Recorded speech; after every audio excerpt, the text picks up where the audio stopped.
തലയ്ക്ക് വല്ലാത്ത ഭാരം. അവൻ ആയാസപ്പെട്ട് കണ്ണുകൾ തുറന്നു. ചുറ്റും 2 പേർ നിൽക്കുന്നുണ്ട്. പക്ഷെ അവൻ അത് ആരാണെന്ന് മനസ്സിലാക്കാൻ കഴിഞ്ഞില്ല. Who are you? Tell me, അവൻ അലറി.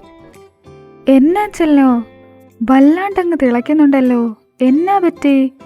ജോൺ അവനെ നോക്കി പുച്ഛിച്ചുകൊണ്ട് ചോദിച്ചു. ആരാടാ? അഴിച്ചുവിടടാ എന്നെ. സമയമായില്ല കുഞ്ഞേ, ഇപ്പോൾ ആള് വരും. ആദ്യേട്ടാ, അവനെ ഏട്ടൻ കണ്ടിട്ടുണ്ടോ? വൈശാലിയിൽ നിന്നും ഉയർന്ന ശബ്ദം അവനെ അവളിലേക്ക് ശ്രദ്ധ തിരിക്കാൻ പ്രേരിപ്പിച്ചത്. കണ്ടിട്ടുണ്ട്, ഒന്നല്ല പല തവണ. അവനിൽ നിന്നും വരുന്ന വാക്കുകളുടെ പൊരുൾ അവൾ തേടുകയായിരുന്നു. ഈ ഒരു ദിവസം കഴിഞ്ഞാൽ എല്ലാം കഴിയും മോളെ, അവൻ ഡ്രൈവിങ്ങിൽ ശ്രദ്ധ കേന്ദ്രീകരിച്ചുകൊണ്ട് പറഞ്ഞു. പിന്നെ അവളും ഒന്നും ചോദിക്കാൻ പോയില്ല. ചുറ്റും കൂരിരുട്ടും മൂടിയിട്ടുണ്ട്. എങ്ങോട്ടാണ് പോകുന്നതെന്ന് അറിയാൻ അവൾക്ക് കഴിഞ്ഞില്ല. ഒടുവിൽ ഒരു വിജനമായ പ്രദേശത്ത് കാർ നിന്നു. വാ, ഇറങ്ങി.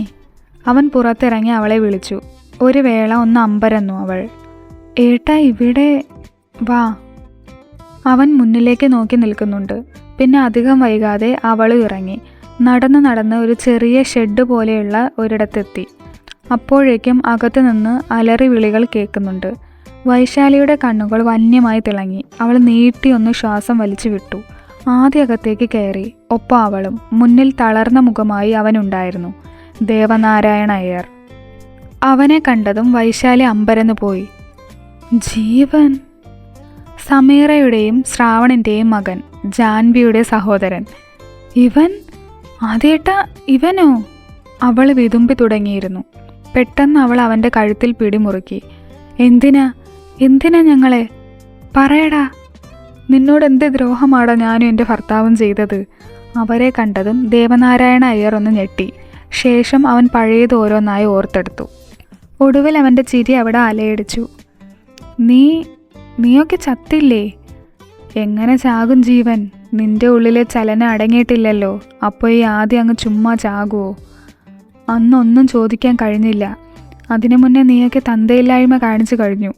അതൊക്കെ പോട്ടെ, നീ പറയ്. സമീറ ആൻറ്റിയുടെ വീട്ടിൽ കയറിക്കൂടിയത് മുതൽ നീ പറയ്. ആദ്യം അവൻ്റെ മുന്നിൽ കസേര വലിച്ചിട്ടിരുന്നു. അവൻ പറയാൻ തുടങ്ങി. സമീറ ആൻറ്റിയുടെ വീട്ടിൽ കയറിക്കൂടിയത് ഒരൊറ്റ ലക്ഷ്യത്തോടെ മാത്രമായിരുന്നു, ജാനി. അവൻ പകയോടെ ആദ്യം നോക്കി. അവനിൽ അത്ഭുതം നിറയുന്നത് ജീവൻ കണ്ടു. ഒരു ഓർഫനേജിൻ്റെ മുന്നിൽ അവളും അവളുടെ കൂട്ടുകാരും ഒക്കെ ചേർന്ന് അവളുടെ ബർത്ത്ഡേ സെലിബ്രേറ്റ് ചെയ്യുന്നു. അന്ന് ഈ ചങ്കിൽ കുറിച്ചിട്ടതായിരുന്നു അവളെ. ആവശ്യത്തിലധികം പണം ഉണ്ടായിരുന്നു എനിക്ക്, എല്ലാം ഉണ്ടായിരുന്നു. പക്ഷെ പെണ്ണെന്ന് പറഞ്ഞാൽ വെറും ലഹരിയായിരുന്നു എന്നിൽ. അവൾ പുതിയ ലോകങ്ങൾ തീർക്കുകയായിരുന്നു. അവൾക്ക് മുന്നിൽ ഒരു അനാഥൻ്റെ വേഷം ഞാൻ കെട്ടിയാടി, അവളുടെ മനസ്സ് പിടിച്ചു വാങ്ങാൻ. എന്നാൽ അവളോ എന്നെ അവളുടെ വീട്ടിലേക്ക് കൊണ്ടുപോയി. അവളുടെ അച്ഛനും അമ്മയ്ക്കും ഒരു മകനായി നൽകി. എന്നാലും ഓരോ നിമിഷവും അവളുടെ ഉള്ളിൽ കയറിക്കൂടാൻ ഞാൻ ഓരോന്നും തന്ത്രപരമായി ചെയ്തു കൂട്ടി. എന്നാൽ അവിടെ വീണ്ടും നീ അവതരിച്ചു. എന്നെ അവളുടെ സഹോദരനും നിന്നെ അവളുടെ വരനും ആക്കാൻ തീരുമാനം നടന്നു തുടങ്ങി. സഹിക്കൂ എനിക്ക്? ഇല്ല, സഹിക്കില്ല. നിന്നെപ്പറ്റി ഓരോന്നായി അവളോട് പറഞ്ഞ് നിനക്ക് നേരെ ആക്കി അവളെ. പക്ഷെ വീണ്ടും എൻ്റെ ലക്ഷ്യം തെറ്റി. ദേ നിൻ്റെ വൈശാലിയുടെ ഏട്ടൻ. അവളും അവനും തമ്മിൽ പ്രണയം. നേരത്തെ ഞാൻ എല്ലാം അറിഞ്ഞത് തന്നെയാ. ഒരിക്കൽ അവളെ കണ്ടത് അവനൊപ്പം ബീച്ചിൽ, കഴുത്തിൽ താലിയും നെറ്റിയിൽ സിന്ദൂരവും. 1 വർഷം കൊണ്ട് അവളെ മാത്രം സ്വപ്നം കണ്ട് വീട്ടിൽ നിന്ന് പോലും അകന്നു നിന്ന് എനിക്ക് കിട്ടിയത്. വെറുതെ ഇരിക്കാൻ കഴിയുമോ ആദി? എനിക്ക് കഴിഞ്ഞില്ല. അവളെ ഒന്ന് നുള്ളി നോവിക്കാൻ പോലും എനിക്ക് കഴിയില്ല. പക്ഷെ അവളുടെ കണ്ണേട്ടൻ കൊന്നു ഞാൻ ഈ കൈകൾ കൊണ്ട്. അപ്പയുടെ ബിസിനസ് തുടങ്ങാൻ അവനൊരു തടസ്സമായിരുന്നു. അപ്പയുടെ ആളുകൾ അവനെ ഒരുപക്ഷെ കൊല്ലുമായിരുന്നു. പക്ഷെ അപ്പയുടെ കയ്യിൽ നിന്ന് ഞാൻ വാങ്ങിയെടുത്തതാണ് അവകാശം. അവൻ്റെ അവസാന പിടച്ചിലും എൻ്റെ കൈകൊണ്ട്. ഒരു ഭ്രാന്തനെ പോലെ അവൻ പൊട്ടിച്ചിരിക്കാൻ തുടങ്ങി. വൈശാലി ഇതൊക്കെ കേട്ട് തീ പാറുന്ന കണ്ണുകളോടെ അവനെ നോക്കി നിന്നു. ഇനഫ്, ആദ്യം അലറി. ബാക്കി പറയടാ. അവൻ ജീവൻ്റെ മുഖത്തേക്ക് തുറച്ചു നോക്കി. അന്നത്തോടെ എല്ലാ അർത്ഥത്തിലും അവളെ എൻ്റേതാക്കാൻ ഞാൻ ശ്രമിച്ചു. എന്നാൽ വീട്ടിലെത്തിയതും അവൾ പോയിരുന്നു. അവളെ തിരഞ്ഞു പിടിച്ച് ചെന്നത് ഒരു ഓർഫനേജിലായിരുന്നു. അപ്പോഴേക്കും ഒരു ഭ്രാന്തിയായി മാറി അവൾ.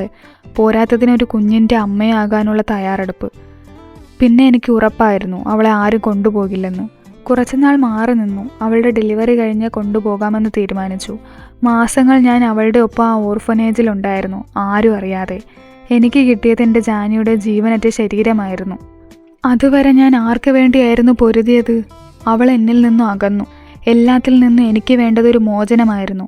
പലയിടത്തും പോയി. അവളിൽ നിന്ന് എനിക്കൊരു മോക്ഷം ഇല്ലായിരുന്നു. എൻ്റെ ജാനി. ജീവൻ മുഖം പൊത്തി കരഞ്ഞു. ഒടുവിൽ എനിക്ക് താങ്ങായി എൻ്റെ ഒപ്പം നിന്ന് എൻ്റെ അപ്പേ നീ. അവൻ്റെ കണ്ണുകൾ ചുവന്നു തുടുത്തു. കൊന്നില്ലേ ആദി? പലപ്പോഴും എൻ്റെ വഴികളിൽ നീ തടസ്സമായിരുന്നു. നിന്നെ ഈ സംഭവത്തോടെ വെറുതെ വിടില്ല എന്ന് ഞാൻ ഉറപ്പിച്ചു. അതിനുവേണ്ടി പലപ്പോഴും ഇവളെ ഫോൺ ചെയ്യും. ഇവളോട് ഒഴിഞ്ഞു മാറി പോകാൻ പറയും. പക്ഷെ അവൾക്ക് നീ മതി. അതിനുള്ള സമ്മാനം ഇവൾ വാങ്ങിയല്ലോ. വിശ്വം നന്നായി അവളെ അങ്ങ് സ്നേഹിച്ചു. ഇപ്പോൾ നിന്റെ മുന്നിൽ നിൽക്കുന്നത് അവൻ്റെ എച്ചിലാടാ. പിന്നെ നിന്നോടുള്ള എൻ്റെ റിവഞ്ച് എന്നേ തീർന്നു. നിന്റെ മുന്നിൽ വെച്ച് നിന്റെ ഭാര്യയെ മറ്റൊരുത്തൻ തൊട്ടിട്ടും നിനക്ക് കഴിവില്ലാതെ പോയല്ലോടാ അവനെ അടച്ചിടാൻ. So sad. ജീവൻ്റെ പുച്ഛം നിറഞ്ഞ വാക്കുകൾക്ക് മുന്നിൽ ആദ്യം ഒന്ന് പതറി. അടുത്ത നിമിഷം എന്തോ ഒന്ന് തറഞ്ഞു കയറിയ വേദനയിൽ ജീവൻ വിളിച്ചു. ആദ്യം നോക്കിയതും വൈശാലി അവൻ്റെ കൈപ്പത്തിയിൽ ആണി അടിച്ചു വെച്ചിട്ടുണ്ട്. ബാസ്റ്റഡ്. അവൾ അവൻ്റെ മുഖത്തേക്ക് നോക്കി വിളിച്ചു. പെട്ടെന്ന് വൈശാലി അടുത്ത കൈയിലും അത് തന്നെ ചെയ്തു. അവൻ്റെ കണ്ണുകൾ നിറഞ്ഞില്ല. പകരം ഒരു നേർത്ത പുഞ്ചിരിയോടെ അവളെ നോക്കി. സോറി വൈശാലി, നിന്നോട് ഞാൻ ഒരിക്കലും ഇതൊന്നും ചെയ്യണമെന്ന് കരുതിയതല്ല. ഒന്നുമില്ലേലും എൻ്റെ പെണ്ണിനെ നീ കുറച്ചു കാലം നോക്കിയതല്ലേ. അതാ നിനക്ക് പലപ്പോഴും ഞാൻ വാണിംഗ് തന്നത്. ആദിയുടെ ഏറ്റവും അടുത്ത ശത്രുക്കളുടെ പട്ടികയിൽ വിശ്വം കൂടി ഉണ്ടായിരുന്നു. അവൻ്റെ ആഗ്രഹമായിരുന്നു ഒരു ദിവസമെങ്കിലും നിന്നെ അവനൊന്ന് സ്നേഹിക്കണമെന്ന്. എനിക്ക് പിന്നെ ഈ സെൻറ്റിമെൻറ്റ്സ് ഒന്നും ഇല്ലാത്തത് കൊണ്ട് അവൻ എൻ്റെ കൂടെ നിർത്താൻ ഈ ഒരു വഴിയേ കണ്ടുള്ളൂ. അനിരുദ്ധ പിന്നെ ആദിയുടെ ശരീരത്തിൽ അവൻ്റെ അരിശം തീർത്തത് കൊണ്ട് അത് തീർന്നു.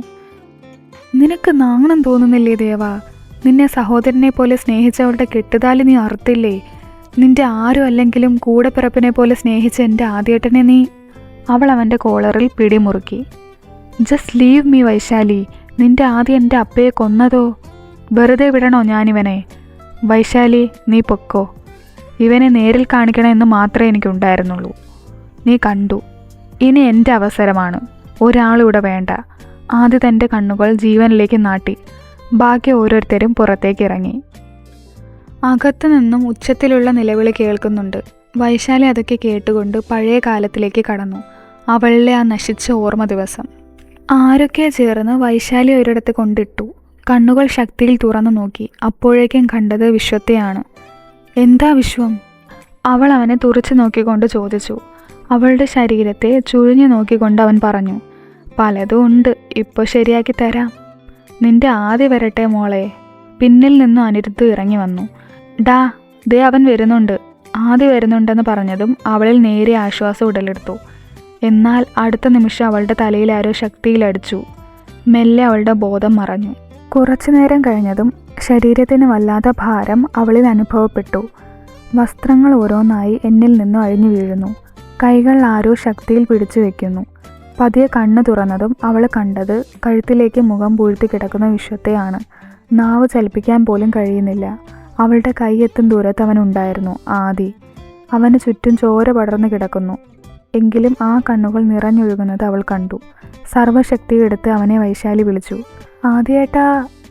അപ്പോഴേക്ക് അനിരുദ്ധ ആദിയെ തോളിൽ കിടത്തി എങ്ങോട്ടോ കൊണ്ടുപോകുന്നത് അവൾ കണ്ടു. വിശ്വം മെല്ലെ അവളിൽ ആധിപത്യം ഉറപ്പിക്കാൻ തുടങ്ങി. 2 ദിവസം കഴിഞ്ഞ് വൈശാലി കണ്ണുകൾ തുറന്നു. അരികിലൊരു ചെറുപ്പക്കാരനുണ്ട്. പോലീസ് വന്നു. മൊഴിയെടുക്കാൻ നേരം ഞാൻ അയാളെ നോക്കി. എനിക്ക് കേസില്ല സാർ. എനിക്ക് ആരെയും അറിയില്ല. അവളുടെ കണ്ണുകൾ ചുവന്നു തൊടുത്തു. ഡോ അലക്സി, താൻ ഈ കൊച്ചിനെ പറഞ്ഞ് കാര്യങ്ങൾ മനസ്സിലാക്കിക്കേ. ഞാൻ കുറച്ചു നേരം കഴിഞ്ഞു വരാം. പോലീസ് ഓഫീസർ പോയതും അയാൾ അവളെ നോക്കി. നോക്കു മോളെ, അവനെയൊക്കെ വെറുതെ വിടണം എന്നാണോ? ഇച്ഛായ. അവൾ അവനെ വിളിച്ചതും ആ കണ്ണുകൾ നിറഞ്ഞൊഴുകുന്നത് അവൾ കണ്ടു. എനിക്ക് ജീവിക്കണം. കേവലം ഒരു ഇരയായിട്ടല്ല, എന്നെ എൻ്റെ കുടുംബത്തെ നശിപ്പിച്ചവരെ കൊല്ലുന്ന മഹാകാളിയായിട്ട് കൂടെ ഉണ്ടാകണം. അവൾ അവൻ്റെ കയ്യിൽ പിടിച്ചു. ആരോരും ഇല്ലാത്തവന് ഒരു പെങ്ങളെ കിട്ടിയ സന്തോഷം ആ മുഖത്ത് പ്രകടമായിരുന്നു. പിന്നെ ഓരോന്നിനും അവൾക്കൊപ്പം അവനും ഉണ്ടായിരുന്നു. വൈശാലി, ആദി വിളിച്ചു. അപ്പോഴേക്കും അവൾ ഞെട്ടിത്തിരിഞ്ഞു നോക്കി. അവൻ്റെ ഷർട്ടിൽ രക്തക്കറ പുരണ്ടിരിക്കുന്നത് അവൾ ശ്രദ്ധിച്ചു. കൊന്നുമല്ലേ? ആദി തിരികെ ഒന്നും പറയാതെ കാർ ഡ്രൈവ് ചെയ്തു. അവൻ എങ്ങനെയാ നിങ്ങൾക്കിടയിലേക്ക് കടന്നു വന്നത് ആദ്യേട്ടാ? എനിക്ക് വിശ്വസിക്കാൻ കഴിയുന്നില്ല. സ്നേഹിക്കാൻ മാത്രം അറിയാവുന്ന എൻ്റെ കുടുംബത്തിലേക്ക് ഒരു അനാഥൻ്റെ വേഷം അവൻ കെട്ടിയാടിയപ്പോൾ ഞാൻ ഉൾപ്പെടെ അവൻ്റെ ആ കാപട്യം നിറഞ്ഞ മിഴികളിൽ വീണുപോയി. ഞങ്ങളുടെ ജാനയെയും അവളുടെ ജീവിതത്തെയും അവൻ തകർത്തു. അനാഥൻ എന്ന പേരിൽ കോടീശ്വരനായ അവൻ്റെ ആ പൊയ്മുഖം കാണാൻ ഞാൻ മറന്നുപോയി. അവൾ അവൻ്റെ തോളിൽ ചാഞ്ഞു. ഇതേ സമയം ആദിയുടെ കാറിൻ്റെ പിന്നിൽ ഒരു ശരീരമുണ്ടായിരുന്നു, പല കഷ്ണങ്ങളായിട്ട്. അതിൻ്റെ വേർപെട്ട തലയ്ക്ക് ദേവനാരായണ അയ്യർ എന്ന ജീവൻ്റെ മുഖമായിരുന്നു. വഴിയരികിലെ ഒരു വേസ്റ്റ് ബിന്നിൽ അവൻ ആ പ്ലാസ്റ്റിക് കവർ നിക്ഷേപിച്ചു. അപ്പോഴും അവനിലെ ദുഷിച്ച രക്തം പുറത്തേക്ക് ഒഴുകുന്നുണ്ടായിരുന്നു. കൂടുതൽ കാത്തു നിൽക്കാതെ അവർ നാട്ടിലേക്ക് തിരിച്ചു. ഒരുപക്ഷെ അവൻ്റെ മരണം അറിയുന്നവർക്ക് ചുറ്റും അപകടം വരുന്നത് ആദ്യം മുൻകൂട്ടി കണ്ടിരുന്നു. ഒരുപാട് നാളുകൾക്ക് ശേഷം വൈശാലി ആദ്യമായി സന്തോഷത്തോടെ അതിലുപരി തൻ്റെ പാതിയുടെ ചാരത്ത് സമാധാനമായി ഉറങ്ങി.